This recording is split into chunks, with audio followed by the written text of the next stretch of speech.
friend, do you ever get the feeling you want to be doing something else? Like, surely there's more out there for you. If only you had any idea what that was. Or if you can think of something, it's always just a little too hard, too expensive, too time consuming, all the things. You are not alone. But here's something I've noticed. Everyone who seems to have it sorted from the outside looking in is pretty much winging it, one step at a time, hoping they're traveling in the right direction. They're just flying as blind as the rest of us. And honestly, I don't really think it matters where we're going. What matters is that you don't get up in the morning with a feeling of dread, boredom, regret, or any of those sorts of things. So being unclear or uncertain about the way forward should definitely not stop you. I think the key is to be in motion, learn as we go, dip our toe in the water, and see what happens. That's basically how I ended up starting a Substack, by the way. Plans are great. They have their place, but in my experience, when it comes to making our lives feel better, we're continually gathering information that changes goalposts, ideas, and destinations anyway. Admittedly, when things chop and change, it can sometimes make us feel like we're not getting anywhere, but we are. We're getting closer to a life we love and hopefully enjoying the journey along the way. So when we're lacking in clarity about what we want, why not pick a direction and just dive in? This may feel overwhelming. It may feel like there are too many possibilities with too many consequences, but what's the alternative?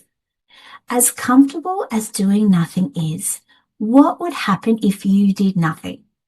Does the current trajectory of your life actually fill you with joy?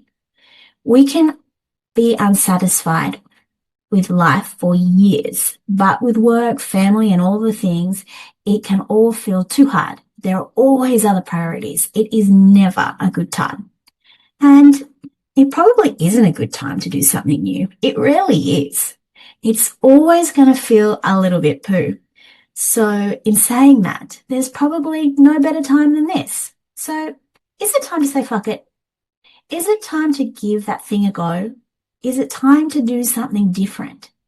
Is it time to call BS on the status quo and ever so slightly lean into something new? Or blow up your life if that's what's calling you? Only you know what's best. So this week, if things have been feeling a little same and stagnant, I invite you to dive in. Well, no, for starters, I invite you to dip a toe in the water. What's something different that's piqued your interest lately? How could you lean into it in a super easy way? For a moment, forget about excuses, pressing priorities, and all the things.